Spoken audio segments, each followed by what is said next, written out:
Oh man, it's been an hour already.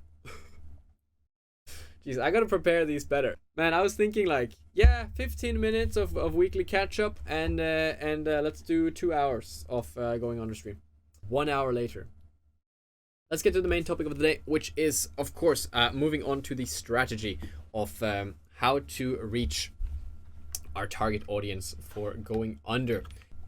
Alright, so this is where we left off last week. As you can see right here, we have ourselves my incredible drawing of Jackie. Now she's bald. Sorry, Jackie. And we were using the P model to analyze the differences, or rather the similarities between other experiences that criticize society in a way. These together, they seem to have three things in common, which is that they're all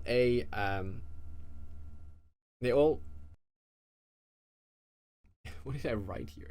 Displays, that's what I wrote. Displays societal issues in ironic ways and in comical ways. So ironic, comical ways. They also have a high quality art direction. And then finally, they all facilitate for you to take a standpoint in said topic. And if we compare this to Going Under, does Going Under have display societal issues in ironic ways? Absolutely, that's the point of the game. They even market it as a satirical roguelite. Does it have a high quality art direction? I would argue yes. I think the way they replicate, and I'm going to quote from The Guardian, which I already did, it looks like a smartphone app because it's so clean and concise and colorful. It facilitates for you to take a standpoint in said topic. It doesn't leave as much room for other views on the topic. That's something it's a slightly more questionable, but not that much. Which tells us that it has all the quality needed to attract the type of users, or whatever you want to call the people, who enjoy these three things. I just went to my Facebook and I was like, yeah, let me teach you about marketing, and I have zero reach. Zero reach on my post.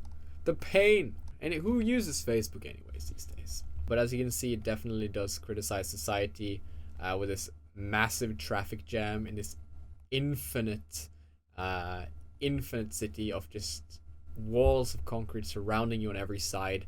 It's very dystopian. Also, I think very recognizable from many. This is very much like Going Under's world. So, more an older take on it. And you might say less colorful, and you would be mistaken. Take a look at this. This really looks like Going Under, right? Like if you look at this one, and then if you go to, obviously not the same, but just looking at like the colors and stuff, I think the office landscape is a good one. I mean, it fits to the theme in general as well. Open a new tab.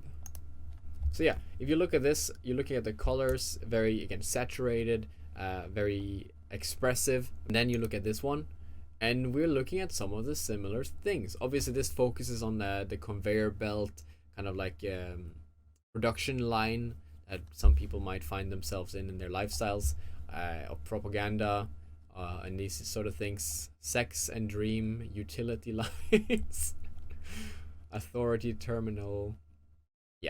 So Going Under now as well. We saw Pushwagner. Let's take a look at inside. Again, very colorful. Once more, very strong art direction. Again, I don't say art style because this is not obviously animation, but what he did with lighting and that, obviously, I would say few tools, but he has a lot of tools. Everyone I've seen celebrate this show is like, it's amazing that he made this. He barely had any. He's just in his house. Tools, and I'm like, you see his house? He's swimming in cables, instruments, lights and props and mix boards and equalizers, camera equipment, everything. It's like he lives in the storage house for like a movie studio. So few things. No. Alone in his house? Yes. Impressive. This is a animated show from Japan, which follows our heroine, if you can call her that, Retsuko, or Retsuko rather. She goes by Agretsko because when she is off work and hates on her life, she wants to sing death metal in the karaoke to kind of get all her frustration out. Definitely also fits the themes. Very colorful, strong art style. It's very well animated, and yeah, fits all the bills basically. There we have it. We have explored these ones, and we have decided that they all again fit. But I do think that it has the potential to reach these sort of people who like these things is interesting, and so I have formulated a target audience for us. And now, please let me know if you agree or disagree with me here. But I ended up on people who are dissatisfied with authorities in their life. So it may sound like a very general statement. It may sound like everyone. And if you think that it sounds like everyone, then you are in the target audience, my good friend. Because yeah, I think that people who are not dissatisfied with authorities in their life, they probably will hear this and be like, oh, interesting. And if you are, then probably you're thinking, what? But that's everyone. How like that's a bad target audience. And I would argue that no. I just think it's big. All of these things that we talked about earlier, they're also aimed at people like that. In Agretsko, it's very much about office culture. It's about the work environment, about the Japanese culture in the later seasons. In Soft City, it was drawn in America, and it was focusing on the 9-to-5 work life and the machinery that can be a capitalist society. Sometimes you can feel like it almost eats you up, which was more prevalent at the time. Well, it was less apparent at the time of its creation. And then we have Bo Burnham's Inside, discussing the online tyranny that exists. So now we have an idea of all of the realms that we are touching upon. All of these cater to people who can relate to this sort of dissatisfaction. I don't say hate in this, like that's the reason I'm staying with such a mild word as dissatisfied, because I think it just can fit anyone who are just mildly dissatisfied with some sort of authority. I'm talking, of course, people who can understand the topics of the game. They're making fun of LinkedIn, they're making fun of Tinder, they're making fun of cryptocurrency. So already that kind of gives us an age limit. You gotta have used LinkedIn and Tinder. And honestly, I think if you're 12, you have not used LinkedIn. So I'm gonna pop this one at 16 plus. Okay, as I talked about this in the target audience stream, I hate age grouping and gender grouping when it comes to target audiences. But in a situation like this one, where you're very much dependent, like your experience is dependent on that people can understand your references, and if they don't, it's not entertaining to them, or it doesn't do anything for them. That means that this is suddenly important again. Suddenly age means something. Now, I'm not saying that you can't be 12 and have used LinkedIn. No, based on data that I personally haven't read, but I'm assuming a lot here. If you just want to save some cash on your targeted ads, then maybe I'm the boomer here. Maybe I'm the one just making assumptions about young people. Maybe they have maybe they're just thriving on LinkedIn. Maybe they have so many connections. Talking about today, I got an A+ on my math test. I would like to thank my teacher who has led me through these trying years. As my puberty approaches, I am preparing myself. I'm preparing myself for new challenges, and I look forward to working with the future classmates when I go to junior high school in 2 years. This is what its learning should have been. All right, let me rephrase myself. Let's not fall in the trap of the age thing. As I said, I hate aging and gendering when it comes to target audiences. I almost fell in the trap myself there. It's tempting, right? It's very tempting, but I have a better one. Look at this.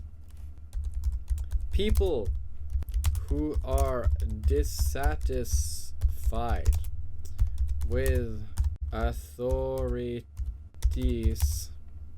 in their life, who have experience with most of the apps. Boom, we removed the age thing. Suddenly all the 12-year-olds on LinkedIn are like, hell yeah, Magnus, that's right, we fit in there, we are not excluded. Yes, we love to post about our achievement. My spelling bee, achievement. Finally, it's time for expanding on the creative brief here. We are now moving into the fourth question. So we do know what kind of people we're talking to. We know who we want to reach. Why are they not doing what we want them to do? Could be. I'm just gonna list a bunch of things now. I think that's for the best here. Let's just make a list. All these things I'm basing off the target audience that we mentioned. These are not just general statements about people. They fit to this. So I think a lot of these people don't know the game exists. They don't know they have access to the game necessarily. They might not explore indie games or games at all. And they have quite a few substitutes, which comes in the form of other things which are not video game, which they have far easier access to. A positive of this though, and here we're looking at opportunities again, right? So say for example TikTok and YouTube are substitutes that kind of goes against it. These are typically things people talk about trying to spend less time on, things that kind of suck up time from you, and you can get stuck scrolling. But when it comes to trying out a new experience like a video game, if you don't play too much, that can be seen of more as like a fun hobby thing. So yeah, that is why they're not doing what we want them to do in part. There's probably more things. I can't think of them right now, so we're gonna keep going. Let's move in to what do we want them to do? We need to get it out in people's hands. We need to get people playing it. I always argue that the best way to understand a video game is to play the game. Nah, fuck it. Let's make it simple. I want people to at least play the first 10 minutes. Just for reference, let's figure out exactly where you get to in the game by playing the first 10 minutes. Okay, so the first 10 minutes is literally going through, it's the intro sequence, it's the first dungeon. Yeah. You're gonna look at the site, you're gonna get to the first boss. That's so smart. Literally the first 10 minutes is the first try at the dungeon. Dang, I'm impressed. That's good game design. After the first 5 minutes, like you have the grips of the game. After the first 2 minutes, you know the humor, so it grabs you immediately. 3 more minutes, yeah, you're basically at the start of the first, like you're basically free after 5 minutes, and then after 5 more minutes, you have tried yourself at the first dungeon, and then there's more story, which kind of like sucks you back into the loop, and then by that point, you know, do you want to keep playing or not, right? Well, you probably have a pretty clear opinion on that. This is perfect. Yeah, all right, great. So that's actually a really good goal. Feel like you need to play the rest. Cool. We have officially what we want them to do. When we come back to ideas later, the goal of those ones is to get people into those first 10 minutes. How we do that, no idea yet, but that's where we're headed. So we have what we want them to do. Now we're gonna get to the main part of the strategy making here, which is the most important question. What do we say? To make that question a little more feasible, a little more handily, I'm gonna phrase this as a because sentence. Every strategy does not need to be a because sentence, but it should have one that can correspond to the strategy. It's essentially a answer to the question that we asked earlier. What do we want them to do? I want you to play the first 10 minutes of the game. Then someone might ask me, well, why? And the easy answer, well, the first answer that I would have would relate to the feeling. I would say, well, you'll feel like you want to play the rest. But that is maybe not what attracts people to actually do so. Feel more positive about your own life, for example. But I would argue that this is maybe not the best way of going about making a because sentence. I think the better way of doing so is to take a look at the research we already did. Display social issues in ironic and comical ways. High quality art direction. Facilitates for you to take a standpoint in a said topic. Alright, it does all these things. And if these things are the things that brings people to Bo Burnham's Inside, to Agretsko, and to Soft City, then I think we know what to say. We just need to follow this, basically. There's more things we could do here.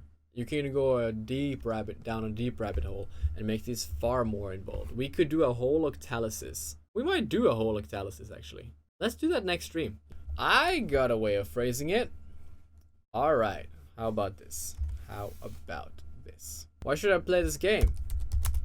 You can fuck the system on your day off. Because it's, I mean, you make it simple. It's because it uses great art and comedy to display the wrongs of society, and you get to fuck it up. You get to break it. Let's be a little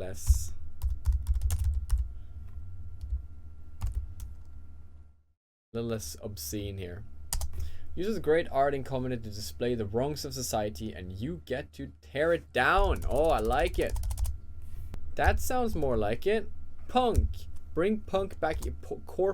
Corpo punk. That's what we turn into, isn't it? Is it not? Because it uses great art and comedy to display the wrongs of society, and you get to tear it down. That's 20 words. That's gotta be it. It's gotta be it. It's exactly 20 words. It's exactly 20 words. I am sticking with this one. I love this. And we could even change the comedy to great art and relatability. We got it. We got it. Ladies and gentlemen, we got him. I think we're about ready to start looking at ideas on how to actually achieve this and making an actual concept that we hopefully will be able to create and actually make happen in reality. And that's the goal. So yeah, or at least pitch it to the team and see if they're interested in actually doing something like this. So with that said, that is an idea of what we're going to be talking about next week. Again, we are pretty much done with the strategy phase. Again, because we did very solid research, we had a lot of information that was easy to compile and easy to create a sentence out of. Thank you so much for watching. This has been Rainbow Slush. If you want to see more of my content, I am doing my best to release short videos from the streams on my YouTube channel, which you can follow on YouTube, Rainbow Slush 2. It's the same one. And you can also watch me on, I have a Facebook page. I got an Instagram where I post stupid pictures and stories, and hopefully reels at some point. Do not have a TikTok yet, but that's coming up. I will have a full-time job. It's hard to do all these things at the same time, but doing my best. And if you enjoy it, yeah, definitely leave a follow. Turn on notifications if you know when I'm live, because that's convenient. And with that said, have a wonderful rest of your evening. Hopefully better than my OBS, because I don't want your evening to crash. You know what I mean? Take care. Good something.